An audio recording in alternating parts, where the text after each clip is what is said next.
سلمت قلبي يا ربي لتعصي. Bismillahirrahmanirrahim. Assalamualaikum warahmatullahi wabarakatuh. Alhamdulillahi rabbil alamin wa kafa, wassalatu wassalamu ala ibadihil mustafa Muhammad ibn Abdullah khairul wara wal mujtaba wa ala alihi wa sahbihi wa man istanna bi sunnatihi ila yaumil qiyamati wa ihtada bi hadihi wa bi atharihi iqtafa. Wa ba'd, yaqulu tabaraka wa ta'ala fi kitabihil karim, a'udzu billahi minasy syaithanir rajim. Ya ayyuhan nasu taqu rabbakumul ladzi khalaqakum min nafsin wahidah wa khalaqa minha zawjaha وبث منهما رجالا كثيرا ونساء واتقوا الله الذي تساءلون به والأرحام إن الله كان عليكم رقيبا. Wahai manusia, bertakwalah kepada Rabbmu yang menciptakan kamu dari jiwa yang satu, lalu menciptakan darinya pasangan, lalu muncullah dari keduanya laki-laki dan perempuan yang banyak keturunan, dan bertakwalah kepada Allah yang kau mohon kepadanya, dan jagalah silaturahmi, sesungguhnya Allah atas kalian maha mengawasi. Alhamdulillahirabbil alamin, puji syukur kehadirat Allah Ta'ala. Pada hari ini Allah perkenankan kita, Bapak Ibu yang dimuliakan Allah, Bu Kajur, Pak Sekjur, Bapak Ibu rekan dosen, mudah-mudahan pertemuan kita ini diridhoi oleh Allah Ta'ala. Kemudian salawat bering salam semoga selalu terlimpahkan kepada Rasulullah junjungan kita Nabi Muhammad sallallahu alaihi wasallam dengan mengucapkan Allahumma sholli ala sayyidina Muhammad wa ala ali sayyidina Muhammad. Kemarin dalam surat edaran, surat undangan dari Kajur kita tertulis di situ adalah pembahasannya tentang silaturahmi Syawal di musim wabah, di musim pandemi. Ikhwati fiddin, azani Allah wa iyyakum. Makna Syawal di sini disebutkan oleh para ulama adalah peningkatan, yakni maksudnya adalah meningkatkan segala bentuk kebaikan yang sudah apa yang kita lakukan dan sudah digembleng di semasa bulan Ramadan. Ramadan itu bagaikan workshop bagi kita. Ramadan itu bagaikan pelatihan yang Allah gembleng kita, Allah didik kita, Allah ajari kita, Allah bimbing kita dengan bentuk-bentuk kemudahan-kemudahan sehingga syaitan pun pada saat itu, para pimpinan syaitan dibelenggu, sehingga kita membiasakan diri dengan sesuatu yang baik insyaallah. Mudah-mudahan di bulan Syawal ini kebaikan-kebaikan itu juga semakin meningkat. Yang dahulunya membaca Al-Quran, kita juga tak tinggalkan di bulan-bulan berikutnya, terutama di bulan Syawal ini juga tetap membaca Al-Quran. Kemudian yang dahulunya sering infak di bulan Ramadan, maka di bulan ini juga hendaklah kita juga sering dan rajin untuk berinfak dan seterusnya dan seterusnya. Biasanya qiyamul lail, salat malam, berpuasa, maka hal-hal yang demikian juga adalah bagian dari pendidikan kita selama bulan Ramadan. Mudah-mudahan Allah juga menguatkan kita untuk dapat melaksanakannya di bulan ini, karena bulan ini tidak ada janji dari Allah Ta'ala, tidak ada janji dari Nabi SAW dalam hadisnya tentang pembelengguan syaitan, tentang dibukanya pintu jannah, tentang ditutupnya pintu neraka. Maka tentunya pada saat-saat seperti ini adalah saat di mana kita betul-betul menghadapi ujian yang sesungguhnya. Ikhwati fiddin, rekan-rekan yang dimuliakan Allah, maka ketika kita masuk bulan Syawal, kita mengagungkan Allah dengan segala kemuliaan yang Allah berikan kita di bulan Ramadan. Walitukmilul iddata walitukabbirullaha ala ma hadakum wa la'allakum tashkurun. Dan hendaklah kalian mencukupkan bilangan puasa itu, dan hendaklah kalian mengagungkan Allah, bertakbir kepada Allah atas petunjuknya yang diberikan kepada kalian supaya kalian bersyukur. Maka ketika masuk bulan Syawal, Allah memerintahkan kita untuk bertakbir, Allahu Akbar, Allahu Akbar, Allahu Akbar, La ilaha illallah, Wallahu Akbar, Allahu Akbar, walillahil hamd.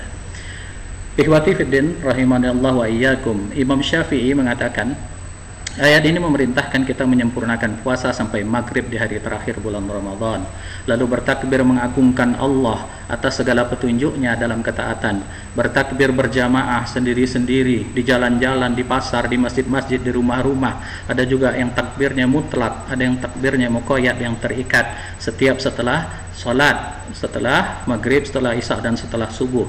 Semua ini dapat ditunaikan hanya karena anugerah Allah Semoga Allah juga menganugerahkan ketakwaan kepada kita. Dan saat ini, saat yang khusus, kita juga tetap bertakbir mengagungkan Allah dari rumah-rumah kita. Kalau kita tak dapat berangkat ke masjid, bagi sebagian ikhwah kita yang dapat berangkat ke masjid, maka mereka pun bertakbir kepada Allah dengan takbiran yang mengagungkan Allah di lapangan dan dimanapun mereka berada. Kemudian melaksanakan sholat Idul Fitri, yang sebelumnya kita juga menunaikan zakat yang diperintahkan Allah. Kemudian disunahkan juga bagi kita untuk saling mendoakan antar sesama.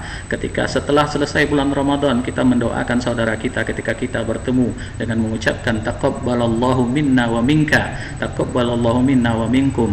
Semoga Allah menerima amal yang kita perbuat dan amal yang kalian perbuat. Dan tentunya silaturahmi ini tidak hanya di bulan Syawal. Para sahabat dalam banyak riwayat menyebutkan tentang doa ini hendaklah kita lantunkan ketika kita bertemu dengan saudara-saudara kita di bulan Syawal. Taqabbalallahu minna wa minkum. Hadis yang diriwayatkan oleh Jubair dari Nufair juga menyebutkan seperti itu. Kemudian Imam Ahmad bin Hanbal juga menegaskan, maka tidak mengapa satu sama lain di hari raya Idul Fitri ataupun Idul Adha itu mengucapkan taqabbalallahu minna wa minka. Kemudian ada satu sunnah juga yang di bulan Syawal diperintahkan kepada kita. Man shoma Ramadana tsumma atba'ahu sittan min Syawal kana kasiyamid dahri. Siapa yang berpuasa bulan Ramadan penuh kemudian mengikuti dari bulan Ramadan itu dengan 6 hari berpuasa di bulan Syawal, tentunya dimulai tanggal 2 karena tanggal 1 adalah haram untuk berpuasa, maka pada saat itu dia dianggap berpuasa bagaikan puasanya 1 tahun. Yang afdal yang mana yang disempurnakan dahulu, puasa Ramadan kah ataupun puasa Syawal? Bagi yang mempunyai qada dari puasa Ramadan, para ulama berbeda pendapat. Kata summa, kemudian dalam hadis yang menunjukkan Ramadan itu mesti disempurnakan lebih dahulu, barulah bulan Syawal, barulah puasa Syawal. Namun dalam hadis Aisyah disebutkan suatu ketika Aisyah pernah dalam tahun itu menyempurnakan dan mengqada puasanya adalah di bulan Sya'ban, di hampir Ramadan berikutnya. Maka itu menunjukkan bahwasanya puasa Syawal boleh juga ditunaikan sebelum mengqada puasa Ramadan secara keseluruhan bagi mereka yang mempunyai uzur. Ikhwati fiddin azani Allah wa iyyakum. Yang kedua adalah silaturahim. Makna silah dan ar-rahim. Silaturahim, silah itu adalah ikatan, menyambung. Ar-rahim itu adalah kasih sayang. Maka silaturahim bukan hanya ditandai dengan saling berbalas salam, dengan jabatan tangan ataupun memohon maaf belaka. Bila kita cermati dari asal katanya silah ataupun wasal, maka itu artinya menyambung dan menghimpun, sedangkan ar-rahim artinya kasih sayang. Maka silaturahim juga berarti dapat dimaknakan adalah menghubungkan kasih sayang antar sesama. Bukan hanya kasih sayang yang kita sambung dari orang yang sudah kita kenal, bahkan orang yang belum kita kenal pun kita dapat menjalin silaturahim. Kemudian ada yang silaturahimnya yang lebih baik, yang dianggap lebih utama, yaitu bagi mereka yang mempunyai permusuhan, perselisihan ataupun sengketa sebelumnya, lalu mereka saling memaafkan dan meminta maaf yang pertama kali adalah orang yang lebih baik daripada orang yang diminta maaf. Itu sebagaimana yang disebutkan oleh Rasulullah SAW. Yang disebut bersilaturahim itu bukanlah seorang yang membalas kunjungan atau pemberian, melainkan bersilaturahim itu ialah menyambungkan apa yang telah putus. Hadis ini diriwayatkan oleh Imam Bukhari. Rasulullah SAW memberikan tips kepada kita agar juga terjadi saling mencintai dengan sesama muslim, yaitu yang pertama, bagaimana kita menjaga silaturahim. Itu adalah dengan menebarkan salam. Doa yang kita lantunkan dalam ucapan salam itu juga akan mengaitkan hati kita, akan menyambungkan tali silaturahim di antara kita. Assalamualaikum warahmatullah, selamat sejahtera atas kalian dan rahmat Allah atasmu wahai saudaraku. Maka jawaban salam itu juga menunjukkan yang demikian. Maka dengan demikian, maka silaturahim itu juga akan tergabung dan akan terjalin dengan sendirinya. Kemudian menghubungkan tali silaturahmi, memberi makan kepada yang membutuhkan. Ikhwati fiddin rahimani Allah wa iyyakum. Rasulullah SAW juga bersabda, irhamu man fil ardi yarhamukum man fis sama. Sayangilah apa yang ada di muka bumi, niscaya Allah akan menyayangi menyayangi kamu. Dalil-dalil perintah silaturahmi ini banyak sekali yang kita temukan dalam Al-Quran, sebagaimana ayat yang pertama kali kita baca tadi untuk menjaga silaturahmi. Dalam hadis Nabi SAW juga disebutkan, man kana yu'minu billahi wal yawmil akhir falyukrim dhaifah wa man kana yu'minu billahi wal yawmil akhir falyasil rahimah. Siapa yang beriman pada Allah dan hari akhir, hendaklah dia memuliakan tamunya. Siapa yang beriman kepada Allah dan hari akhir, hendaklah dia menjalin silaturahmi. Silaturahmi yang berat untuk disambung adalah diperintahkan. Bisakah kita menunaikan itu terhadap orang-orang yang memutus silaturahmi terhadap kita? Nabi SAW menegaskan, sil man qata'aka wa'ti man haramaka wa'arid amman zalamaka. Artinya, sambunglah silaturahmi terhadap orang yang memutus hubungan denganmu. Ini yang berat biasanya. Berilah kepada orang yang tidak memberi kepadamu. Mungkinkah kita memberi kepada orang yang tidak memberi pada kita? Ini juga banyak dicontohkan oleh para sahabat dan dicontohkan oleh Nabi SAW. Jangan kita menanti orang memberi pada kita baru kita balas. Jangan kita mengikuti orang yang memutus silaturahmi dengan kita putuskan pula silaturahmi dengan mereka. Lalu di akhir hadis Nabi SAW juga menyebutkan, berpalinglah dari orang-orang yang berbuat zalim kepadamu dan jangan berusaha untuk membalas kezaliman mereka dengan kezaliman yang lebih besar. Na'udzubillah min dzalik. Silaturahmi meluaskan rezeki dan memanjangkan umur, sebagaimana yang disabdakan Nabi SAW, man ahabba yusatalahu fi rizqi wa yunsa'alahu fi athari falyattaqillaha wal yasil rahimah. Barang siapa yang suka diluaskan rezekinya dan ditangguhkan ajalnya, dipanjangkan umurnya, hendaklah ia bertakwa kepada Allah dan menyambung silaturahim. Hadis ini diriwayatkan oleh Imam Bukhari dan Imam Muslim. Kemudian kita juga tahaddus bin nikmah dalam rangka menjalin silaturahim. Tahaddus bin nikmah adalah bercerita dan berbagi dengan apa yang Allah nikmatkan, Allah berikan nikmat atas kita, dengan kita juga memberi kepada saudara-saudara kita. Itu adalah bagian dari bentuk silaturahim, sebagaimana yang diperintahkan oleh Allah Ta'ala, wa amma bi ni'mati rabbika fahaddis, dan dengan nikmat Rabbmu hendaklah engkau sampaikan kepada yang lainnya. Kenapa Allah perintahkan kita sampaikan kepada yang lainnya? Karena dalam hadis disebutkan, innallaha yuhibbu ayyura athara ni'matihi ala abdih, sesungguhnya Allah sangat suka dan sangat senang apabila bekas-bekas nikmat Allah itu sampai kepada hamba-hamba Allah yang lainnya. Namun dalam hal ini tahaddus bin nikmah, kita juga harus melihat keadaan. Jangan sampai kita ketika kita sampaikan nikmat Allah itu, ketika kita berbagi nikmat Allah itu kepada orang-orang yang berusaha untuk mendoakan kita dengan keburukan, lihat-lihat keadaan, lihat-lihat waktu. Karena ada suatu ketika, sebagaimana yang terjadi pada peristiwa Yusuf alaihissalam, di dalam Al-Quran diabadikan, ada suatu ketika Nabi Yusuf bermimpi dengan nampaknya bulan yang bersujud dan bintang-bintang yang bersujud kepadanya. Itu adalah bagian dari nikmat Allah kepada Yusuf.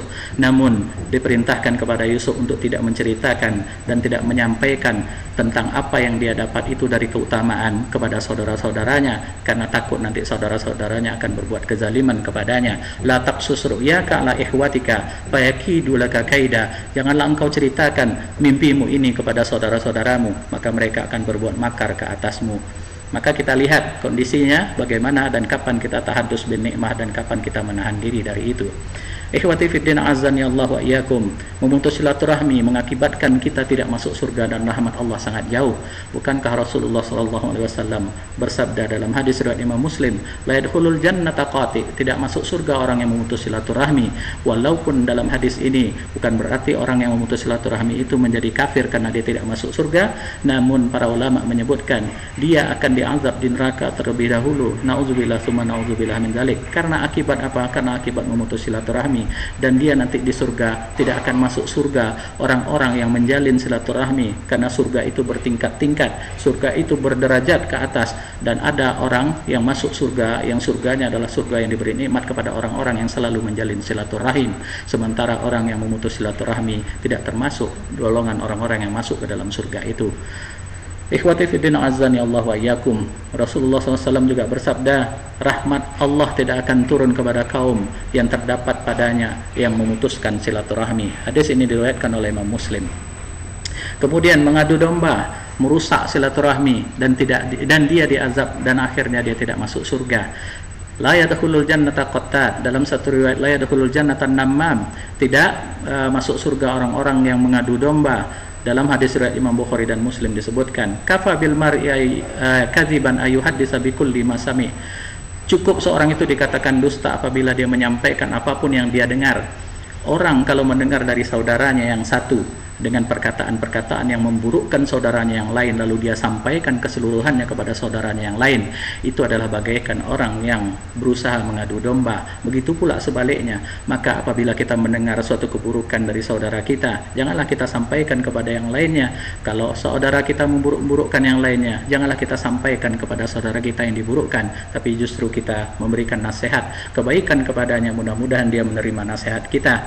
Akhirnya sebagaimana yang disebutkan oleh Nabi tadi, cukup seorang itu dikatakan dusta apabila dia menyampaikan apapun yang dia dengar dari saudaranya. Ikhwati fiddin rahimani Allah wa iyyakum.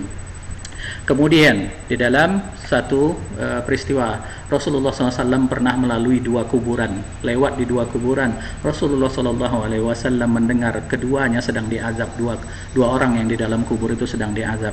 Maka Rasulullah SAW mengambil pelepah kurma yang masih basah, lalu Rasulullah patahkan dua dan Rasulullah tancapkan ke kuburan yang satu dan ke kuburan yang lainnya. Maka para sahabat bertanya kepada Rasulullah SAW, wahai Rasulullah, kenapa engkau berbuat demikian? Maka Rasulullah SAW menyebutkan, semoga siksa keduanya diringankan selama batang pohon ini masih basah. Ikhwati fiddin, a'azzani Allah wa iyyakum. Maka ada pelajaran di dalam hadis ini. Yang pertama, kenapa orang yang pertama itu termasuk orang yang diazab dan orang yang kedua termasuk orang yang diazab? Ternyata orang yang pertama adalah orang yang yamshi fin nasi bin namimah, orang yang pergi berjalan di muka bumi ini bertemu dengan orang lain, kerjaannya hanya mengadu domba. Dan yang kedua adalah orang yang tidak membersihkan dari kotorannya ketika dia sudah membuang kotoran. Ikhwati fiddin rahimani Allah wa iyyakum. Ini menunjukkan pelajaran yang pertama adalah azab kubur itu memang ada, sebagaimana yang terjadi dan diriwayatkan dalam hadis yang sahih ini. Kemudian pelajaran yang kedua, perkara yang kecil menurut kita bisa jadi itu besar di sisi Allah Ta'ala. Betapa kita menganggap kecil mengadu domba, betapa kita menganggap kecil tidak membersihkan diri dari buang air, bahkan ternyata itu adalah merupakan perkara yang besar di sisi Allah Ta'ala. Dan pelajaran yang ketiga, Nabi diberitahu oleh Allah Ta'ala dalam beberapa hal yang gaib, namun Nabi tidak mengetahui segala hal yang gaib. Yang pelajaran keempat adalah adu domba adalah merupakan dosa besar, sebab ada ancaman di dalam hadis ini tentang tidak masuk surga dan adanya azab di dalam kubur. Dan pelajaran yang kelima adalah sebagian ulama mengambil hadis ini sebagai dalil tentang bolehnya menanam tanaman di atas kuburan. Maka kalau kita lihat banyak yang menanam bunga, menanam pohon di kuburan itu dalam rangka mungkin meringankan azab dari orang yang dikubur. Itu dibolehkan menurut pendapat Imam Nawawi rahimahullah ta'ala. Sebagaimana tadi Rasulullah mengambil pelepah kurma yang basah lalu menancapkan di kuburan itu, mudah-mudahan Allah meringankan azab keduanya. Namun sebagian ulama lagi mengatakan justru hadis itu adalah penegasan kepada kita bahwasanya itu adalah kekhususan kepada Nabi SAW dan tidak semua orang melakukan itu. Ternyata para sahabat juga tidak melakukannya, Nabi juga hanya melakukannya kepada dua kuburan tersebut.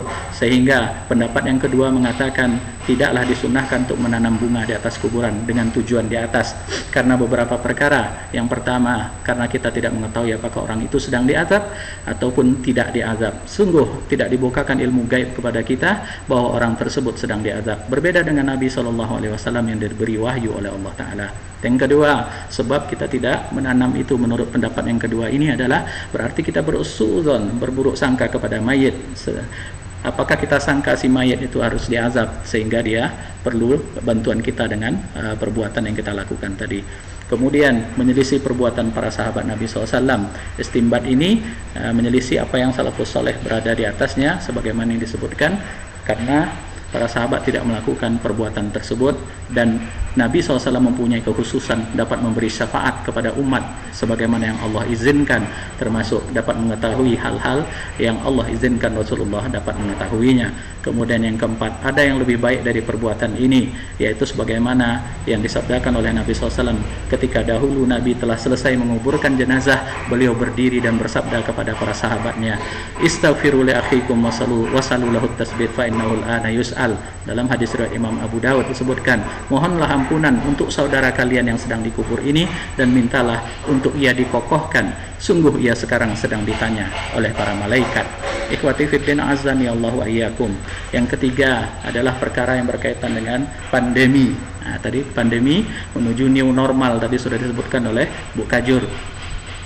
Ada sikap yang perlu kita ambil, bahwasanya kita tak boleh berlebihan kepada yang satu dan tidak boleh berlebihan pula kepada yang satunya. Sebagian orang bertawakal kepada Allah lalu tidak mengambil bagian dalam usaha ikhtiarnya untuk menjaga kesehatan. Sebagian ada orang yang berusaha berikhtiar namun dia tidak bertawakal kepada Allah Ta'ala. Sementara dalam Al-Quran Allah menyebutkan dalam surah At-Taubah ayat 51, "Qul la yusibana illa ma kataballahu lana." Katakanlah, tidak ada yang dapat menimpa kami kecuali apa yang Allah tetapkan itu terjadi pada kami.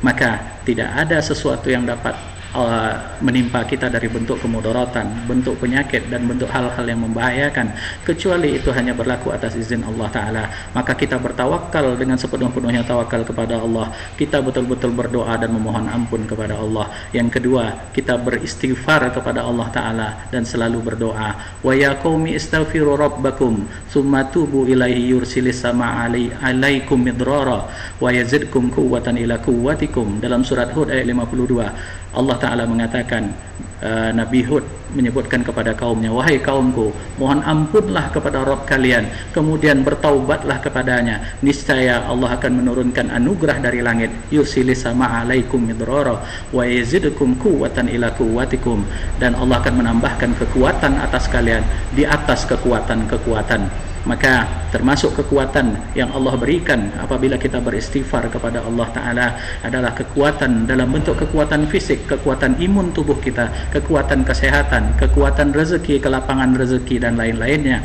apabila kita banyak-banyak beristighfar dan minta ampun atas dosa kita. Karena manusia itu imannya naik dan turun, imannya tidak ada yang statis, kadang imannya turun, kadang imannya naik. Maka perbanyaklah istighfar sebagaimana yang diperintahkan oleh Allah Ta'ala. Yang ketiga, dalam menyikapi pandemi ini hendaklah kita berikhtiar juga. Unta yang tidak diikat itu adalah bagian yang dilarang oleh Rasulullah SAW. Itu bentuk orang yang tidak tawakal, kata Nabi SAW. Bahkan Nabi pun memakai baju perang sampai 2 lapis. Itu menunjukkan bahwasanya ketika Rasulullah SAW meyakini bahwasanya Allah akan menolong beliau di dalam jihad, tetapi Nabi SAW juga tetap berusaha dengan memakai pakaian perang dengan 2 lapis baju besi. Itu menunjukkan bahwasanya ikhtiar kita juga diperintahkan, sebagaimana yang disabdakan oleh Nabi SAW juga, la darara wala dirar, kemudian firro minal majzumi firaraka minal asad. Tidak ada yang boleh membahayakan diri dan membahayakan orang lain, dan larilah dari terkaman singa, larilah dari lepra, itu penyakit yang menular itu sebagaimana kalian lari dari terkaman singa, sebagaimana yang diriwayatkan oleh Imam Bukhari. Ikhwati fiddin azani Allah wa iyyakum. New normal di zaman sahabat ini yang terakhir saya sampaikan, Abu Musa pernah menyebutkan, yang tidak sholat jamaah di masjid tapi sholatnya di rumah janganlah berkata, lihatlah si fulan sholat di masjid jadinya kena COVID-19, maka di rumah saja. Dan begitu juga sebaliknya, lihatlah si fulan sholat di rumah saja kena COVID-19, maka lebih baik mati di masjid daripada mati di rumah. Ini perkataan yang tidak sesuai dengan apa yang disampaikan oleh Nabi SAW dan apa yang dilakukan oleh sahabat. Cukup kita mengatakan, qul la yusibana illa ma kataballahu lana huwa maulana wa 'alallahi falyatawakkalul mu'minun. Katakanlah sekali-kali tidak akan menimpa kami melainkan apa yang telah ditetapkan Allah untuk kami. Dialah pelindung kami dan hanya kepada Allah lah orang-orang yang beriman harus bertawakal. Ikhwati fiddin azani Allah wa iyyakum. Demikianlah yang dapat kami sampaikan berkaitan silaturahmi, Syawal dan pandemi yang berkaitan dengan apa yang kita lalui pada saat-saat ini. Mudah-mudahan Allah menjaga kita keseluruhannya dan Allah berikan kesehatan kepada kita dan memberikan keadaan yang lebih baik di hari-hari yang mendatang. Lebih dan kurangnya kami mohon dimaafkan. Subhanakallahumma wa bihamdika asyhadu an la ilaha illa anta astaghfiruka wa atubu ilaik. Taqabbalallahu minna wa minkum. Assalamualaikum warahmatullahi wabarakatuh.